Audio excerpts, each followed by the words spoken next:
சேலையை கழட்டி அனுப்புன்னு சொன்ன நேரத்தில் ஆப்லைன் போனாள். எனக்கு திக் திக்குன்னு ஆனது. என்ன ஆச்சு, அவசரப்பட்டுட்டமோ, இந்த வடையும் கிடைக்காம போச்சோன்னு யோசித்த நேரத்தில் அக்காவிடம் இருந்து எந்த பதிலும் வரவில்லை. அங்கே கவிதா சேலையை உருவியபடி படுத்திருந்தாள். ஆனால் தம்பியுடன் பேசியது சந்தோஷமா இருந்தாலும் சேலையை கழட்டி அனுப்ப விருப்பம் இல்லை, அதனால் தூங்கி போனாள். ஆனால் மனதில் தம்பியின் மீது சின்ன சந்தேகமும் இல்லை. வீடியோவுக்கு மறக்காம ஒரு லைக் போடுங்க நண்பர்களே. அடுத்த நாள் காலையில் வழக்கம் போல காலேஜ் கிளம்ப கவிதா தம்பியின் முகத்தை பார்க்கவில்லை, அவன் பார்க்காத போது பார்த்து கொண்டே போனாள். சீனி மனதில் நைட்டு பேசினது புடிக்கலை போலன்னு வருந்திக் கொண்டு காலேஜ் போனான். அன்றைய தினம் காலேஜ் போக பெரிசா எதுவும் ஓடவில்லை. நைட்டு வீட்டுக்கு வந்ததும் அக்கா ஏறெடுத்து கூட பார்க்கவில்லை. என்ன பண்ணறதுன்னே தெரியல. 3 நாள் கவிதா பெரிசா எதுவும் பேசவில்லை. பீரியட் இந்த விஷயம் அவனுக்கு தெரியாது. இவ ஆக மாட்டா போல. சரி பவி அக்கா கூட சமாச்சாரம் பண்ணலான்னு நினைத்து சின்ன அக்காவிடம் கொஞ்சி பேச கவிதாவுக்கு பெண்களுக்கே உரித்தான பொஸ்ஷுவில் பொங்கினாள். கிச்சனில் இருந்து கொண்டே இவங்களை கவனித்தாள். அன்றைய தினம் கல்லூரி முடித்து விட்டு மாலை வீட்டிற்கு வர யாருமே இல்லை, அம்மாவையும் காணோம். சரின்னு உள்ளே போக யாரோ குளிக்கிற சத்தம் கேட்டது. கண்டிப்பா அம்மா இல்லை, கவி அக்காவாதான் இருக்கும்னு உள்ளே போன நேரத்தில் தண்ணீர் விழும் சத்தம் நின்றது. இதயம் படபடக்க காதை கதவருகே வைத்து கேட்க வரக் வரக்னு சோப்பு போடும் சத்தம். எதுக்கு எப்படி போடறாங்களோன்னு யோசித்த நேரத்தில் கதவில் ஏதாவது ஓட்டை இருக்கான்னு பார்க்க ஒரு ஓட்டையும் இல்லை. சே என்ன கொடுமைடா இது, சரி என்ன ஆனாலும் பரவாயில்லன்னு திரும்பி பார்க்க யாரோ வருவது போல தெரிய என் கவிதா அக்கா நின்று கொண்டிருந்தாள். என்ன பேசறதுன்னே தெரியல. அக்கா பொறுக்கி பொறுக்கின்னு திட்டிக் கொண்டே போனாள். செருப்பை கழட்டி அடிச்ச மாதிரி இருந்துச்சு. அன்னையில் இருந்து ஒரு வாரமா கவிதா அக்கா என்னிடத்தில் பேசவில்லை. இனிமேல் அக்கா கூட வாய்ப்பே இல்லைன்னு நினைத்த நேரத்தில்தான் ஒரு சம்பவம் நடந்தது. அம்மா டேய் அக்காவை அவ ஃப்ரெண்ட் வளைகாப்புக்கு கூப்பிட்டு போயிட்டு வான்னு சொல்ல.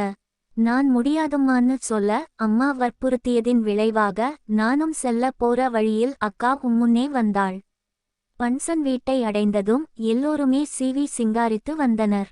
நானும் சைடு அடித்து கொண்டே வந்தேன். வளைகாப்பு பொண்ணுக்கு பொட்டு வைக்கும் நேரத்தில் கேமரா மேன் சுத்தி சுத்தி போட்டோ எடுத்தான்.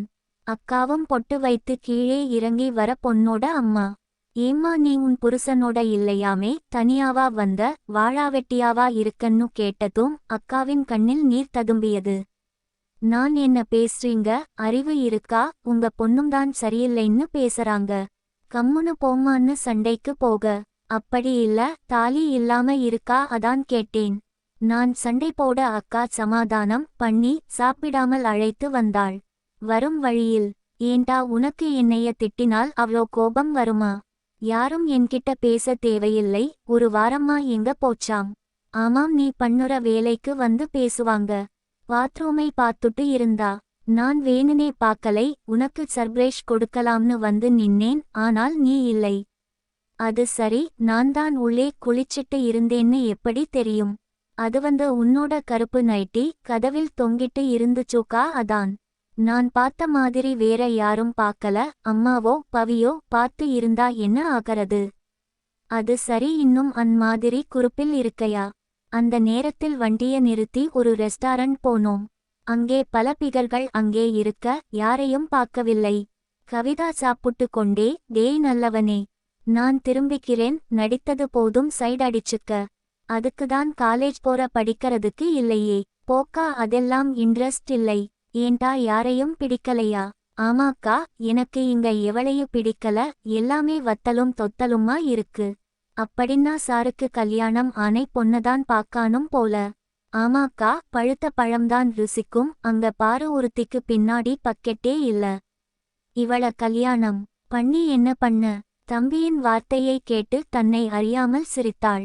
சீனி ஒரு ஆசைக்கான்னு தட்டில் இருந்த சாதத்தை எடுத்து காட்டுகக்கான்னு ஊட்டி விட கவிதா தம்பியின் பாசத்தால் நெகிழ்ச்சி அடைந்தாள். மீண்டும் ஒரு வாய் எடுத்து போக, வேண்டாம்டா எல்லோருமே பார்க்காராங்க.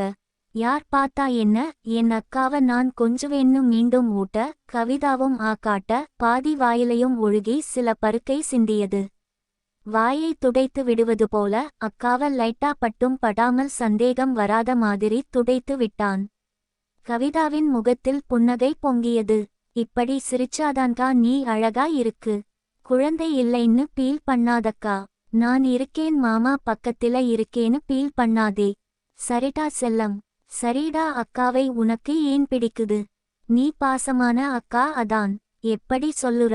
நான் தப்பு செஞ்சா அம்மா கிட்ட சொல்லாம எனக்கு அட்வைஸ் பண்ணிட்டே அது ரொம்ப பிடிக்கும். இன்னும் நிறைய இருக்குக்கா. சொன்னா நீ கோபிச்சுக்குவே. சரி தம்பி என்ன சொல்ல போறான்னு ஆவலில் சொல்லு தப்பா எடுக்கல.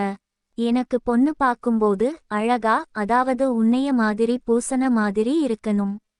அப்புறம் பேக்கில் பூச்சணிக்காய் கொஞ்ச பூசண மாதிரி இருக்கணும் உன்னைய மாதிரியே. டேய் என்ன சொன்ன? அக்கா அந்த கீதா அதான் உன் பிரண்டு வேணும்னு ஆட்டறான்னு சொல்வாங்க. அப்படின்னா நீ அவளை அப்படிதான் பார்த்து இருக்க. நான் பாக்கலக்கா அவங்கள விட குண்டு அழகி வீட்டில இருக்கும்போது நான் எதுக்கு பார்க்க போறேன். இங்க பாரு சீனி அக்கா இவ்ளோ ஓப்பன்னா பேசறதே நீ நல்லா படிக்கணும்னு தான். அதுக்குன்னு படிப்பில் கோட்டை விட்டுறாத. அதெல்லாம் உன் கையில் தான் இருக்கு. நீ எப்போதும் இந்த மாதிரி ஃப்ரெண்டா இருந்தா நான் நல்லா படிக்கிறேன்கா. பிரண்ட் எல்லாமே கண்ட குரூப்பில் சாட் பண்ணறாங்கக்கா. அடுத்த வாரம் கோவா டூர் கூப்பிட்டாங்க. அந்த மாதிரி பசங்க கிட்ட எல்லாம் சேராதே சரியா? படிப்புதான் முக்கியம். சீனி என்ன பண்ணடது? நைட்டுல பேசதான் ஆளு இல்லையே. கவிதா என்னைய பார்த்தா ஆளு மாதிரி தெரியலையா? ஏதோ டவுட் இருந்தா கேளு. டீச்சர் கிட்ட கேட்கிற மாதிரி அதுக்குன்னு ஓவரா அட்வான்ட் எடுத்துக்க கூடாது. சரி சரி நேரம் ஆச்சு போலாம்மா. ஏன்கா இவ்ளோ நேரம் பேசிட்டு எனக்கு ஏதாவது ஆர்டர் பண்ணையா? சாரிட்டா மறந்துட்டேன். என்ன வேணும்? அது வந்து காபி வேணும்கா. சரின்னு காபி ஆர்டர் சொல்ல இந்தா குடிடான்னு சொல்ல. சினி கவிதாவிடம் நீ குடிக்கான்னு நீட்ட கவிதா வாங்கி குடிக்க தொண்டையில் காபி இறங்குவதை ரசித்தான். கவிதா தம்பியிடம் காபியை கொடுக்க சீனியும் காபில சுகர் அதிகமா போச்சு போல. எனக்கு சரியாதான் இருந்துச்சு. பிகரோட எச்சில் பட்டதும் காபி தேன் மாதிரி இனிக்குதுக்கா. உன்னோட தேன் செம்ம டேஸ்ட்கா. கவிதா முகத்தில் பல்பு எரிந்தது. எச்சிலை தேனுன்னு சொன்னா சும்மாவா இருக்கும்? போய் சொல்லாதேடா. சீனி சரியான சமயத்தில் ஏன்கா மாமா இந்த மாதிரி எதுவும் சொன்னது இல்லையா? அக்கா முகத்துல தெளிவா பதில் தெரிந்தது. இல்லை என்பது போல. சரிடா போலாம். எனக்கு தினமும் காலையிலே பெட் காபி கொடுக்கும் போது இந்த மாதிரி தேன் காபி வேணும்கா. கிடைக்குமா? கவிதா யோசித்து விட்டு பார்க்கலாம்னு சொன்னாள். ஆனால் நெஞ்சுக்குள்ள பட்டாம்பூச்சி பறந்தது. இனம் புரியாத இன்பம். சரிடான்னு கிளம்பும் நேரத்தில் பக்கத்து டேபிளில் அந்த ஜோடி பொருத்தமா இருக்குன்னு சொல்ல அக்காவும் தம்பியும் மாத்தி மாத்தி சிரித்தனர். அப்போது சீனி ஒரு முடிவுக்கு வந்தான். கவிதா அக்காவை அவசரப்பட்டு பஜனை பாட கூடாதுன்னு. அவளே வந்து நிலம் ரொம்ப காஞ்சி போய் இருக்கு வந்து நீர் பாய்ச்சிட்டு போடான்னு சொல்ல வைக்க வேண்டும். அதற்கு ஒரே வழி பாச வலையில் மடக்குவது. அக்காவிடம் பேசிய பேச்சில் இருந்தே தெரிந்தது. வயசு கோளாறால் இந்த மாதிரி இருக்கான். ஆனால் அவள் மேலே ஆசை இருப்பது தெரியவில்லை. அவள் கூச்ச சுபாவம் கொண்டவள். யாராவது இருந்தா அவ்வளவா பேச மாட்டாள். ஆனால் போனில் கொஞ்ச தைரியமா பேசுவாள். அதனால் அவளது வெட்கத்தை உடைத்து பத்தினி தனத்தை கழட்டி வீசி அவளுக்குள் இருக்கும் அரக்கித்தனத்தை வெளியே கொண்டு வரணும்னு முடிவு செய்தேன். பவித்ரா இன்னும் ஒரு வருஷம் நம்ம கூடதான் இருப்பாள். அவ அப்புறமா பார்த்துக்கலாம். ஆனால் இவ எப்போ வேணாலும் புருஷன் கூட ராசி ஆவாள். 3 மாசத்தில் கிடைக்கிற கேப்பில் நல்லா வெச்சு முழுகாம ஆக்கணும். அவளுக்கு ஆசையை காட்ட வேண்டும். அதான் என்னோட இலக்குன்னு தெளிவா இருந்தது. அப்போது தான் சைக்காலஜில ஒரு மேட்டர் தெரிந்து கொண்டேன்.